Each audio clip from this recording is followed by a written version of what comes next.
गणानां त्वा गणपतिं हवामहे कविं कविनामुपम श्रवस्तमं ज्येष्ठराजं ब्रह्मणां ब्रह्मस्पत आनः शर्वन्नुतिभिः सीदसादनम्। कल्याणमस्तु में स्वागत है। नमस्कार। गणेश चतुर्थी पर श्री गणेश की पूजा होती है। आमतौर पर सभी देवी देवताओं का जन्म महोत्सव एक निश्चित समय में हिंदू कैलेंडर के अनुसार एक ही बार आता है, परंतु हमारे आराध्य प्रभु श्री गणेश ही एक ऐसे देवता हैं जिनका जन्म महोत्सव हिंदू वर्ष में 2 विभिन्न हिंदू माह में मनाया जाता है। गणेश पुराण की मान्यता के अनुसार भारत के कुछ प्रांतों में जैसे उत्तर प्रदेश में माघ माह के कृष्ण चतुर्थी का व्रत गणेश जन्म महोत्सव के रूप में मनाया जाता है। श्री गणेश विघ्नहर्ता हैं, इसलिए माताएं अपने संतान के शुभ कामना हेतु व्रत करती हैं, रात्रि में चंद्र दर्शन करती हैं और चंद्रमा को अर्घ्य प्रदान करती हैं। परंतु जब हम श्री गणेश महोत्सव के बारे में बात करते हैं तो उसका तात्पर्य है कि भाद्रपद माह की शुक्ल पक्ष की चतुर्थी में मनाया जाने वाला गणेश उत्सव। यह गणेश उत्सव चतुर्थी तिथि से लेकर चतुर्दशी तिथि तक मनाया जाता है और इस चतुर्दशी तिथि को अनंत चतुर्दशी तिथि भी कहा जाता है। आमतौर पर भाद्र माह की शुक्ल पक्ष गणेश चतुर्थी पर श्री गणेश की झांकी व पंडाल सजाए जाते हैं।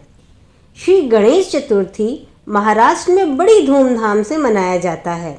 महाराष्ट्र में पेशवों ने इस पर्व को खूब धूमधाम से मनाने की प्रथा बनाई।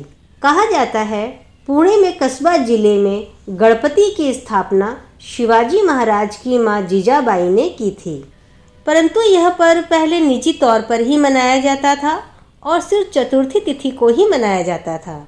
क्या आप जानते हैं यह एक दिवसीय त्यौहार को 10 दिनों का महोत्सव कैसे बनाया गया?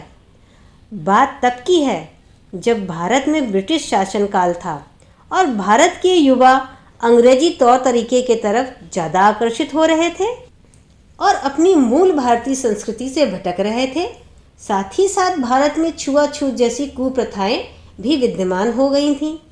यह सब हालात देखते हुए हमारे लोकमान्य बाल गंगाधर तिलक ने श्री गणेश चतुर्थी को 1893 में सार्वजनिक रूप में लाने का कार्य किया और उन्हें लगा कि यही एकमात्र साधन है छुआछूत जैसी कुरीतियों को खत्म करने और युवाओं को फिर से भारतीय संस्कृति से जोड़ने की।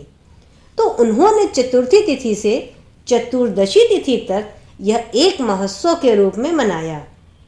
जब मंदिर से श्री गणेश की मूर्ति बाहर आई, सबने बिना भेदभाव दर्शन किए और छुआ भी।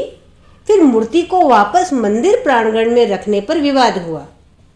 तब समाधान यह निकाला गया कि मूर्ति को किसी तालाब या नदी या समुद्र में विसर्जन किया जाए। इस तरह बाल गंगाधर तिलक ने गणेश महोत्सव को धार्मिक कर्मकांड तक ही सीमित नहीं रखा, बल्कि आज़ादी की लड़ाई, छुआछूत दूर करने और समाज को संगठित करने के साथ ही साथ युवाओं को गणेश महोत्सव के साथ जोड़ा। और यह कहना अतिशयोक्ति न होगा कि अंत में श्री गणेश महोत्सव से जन्मा यह आंदोलन ब्रिटिश साम्राज्य की नींव हिलाने में महत्वपूर्ण भूमिका अदा किया। श्री गणेश की मूर्ति के विसर्जन को लेकर एक मान्यता यह भी है कि श्री गणेश महाभारत जैसे ग्रंथ को लिख रहे थे और महर्षि व्यास बोल रहे थे, परंतु श्री गणेश ने यह शर्त रखा कि जहाँ मेरी कलम रुकेगी वहीं मेरा लिखना बंद हो जाएगा। तब महर्षि व्यास ने काफ़ी लंबे श्लोक बोलने शुरू किए और कहा, बिना समझे न लिखना। माना जाता है लगातार 10 दिनों तक लिखने से श्री गणेश पे धूल की परत चढ़ गई और वे 11वें दिन सरस्वती नदी में उतरकर स्नान किए।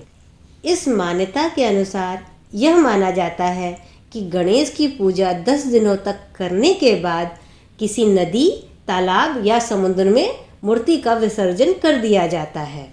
शिव महापुराण के अंतर्गत रुद्र संहिता चतुर्थ खंड में यह वर्णन है कि माता पार्वती ने स्नान करने से पूर्व अपनी मैल से एक बालक को उत्पन्न किया और उसे अपना द्वारपाल बना दिया। शिवजी घोर तपस्या कर लौटे और उन्हें यह जानकारी न थी कि यह बालक माता पार्वती ने पुत्र के रूप में निर्मित किया है। और शिव जी ने जब प्रवेश करना चाहा तब बालक ने उन्हें रोका, क्योंकि माता पार्वती ने बालक को आदेश दिया था कि जब तक वह स्नान कर रही हैं तब तक किसी को भी अंदर प्रवेश न करने देना पुत्र। और बालक विनायक ने उन्हें रोका।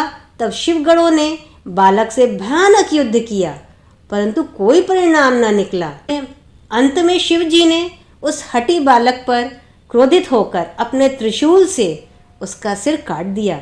जब माता पार्वती को यह पता चला कि उनके पुत्र की यह हालत हो गई है तो वह क्रोधित हो गई और प्रलय करने की ठान ली। सभी देवताओं ने देव ऋषि नारद के कहने पर माँ भगवती की स्तुति की। फिर शिवजी के निर्देशानुसार विष्णु जी ने उत्तर दिशा में सबसे पहले जो जीव मिला यानी गज का सिर काट कर ले आए और शिव जी ने गज के उस मस्तक को बालक के धड़ पर रख पुनः जीवित कर दिया। माता पार्वती को बहुत हर्ष हुआ अपने पुत्र को पुनः जीवित देखकर और सभी देवी देवताओं ने आशीष स्नेह दिया। ब्रह्मा विष्णु महेश ने विनायक को सर्वप्रथम अग्र पूज्य होने का वरदान दिया। महादेव ने कहा, तुम गिरजानंदन विघ्न विनाशक करने में तुम्हारा नाम सर्वोपरि होगा। तुम मेरे गणों के अध्यक्ष हो, अतः तुम्हारा नाम आज से गणेश हुआ। इसलिए गणेश को मंगल मूर्ति भी कहते हैं। ऐसी ही रोचक जानकारी के लिए कल्याणमस्तु को सब्सक्राइब करें। धन्यवाद।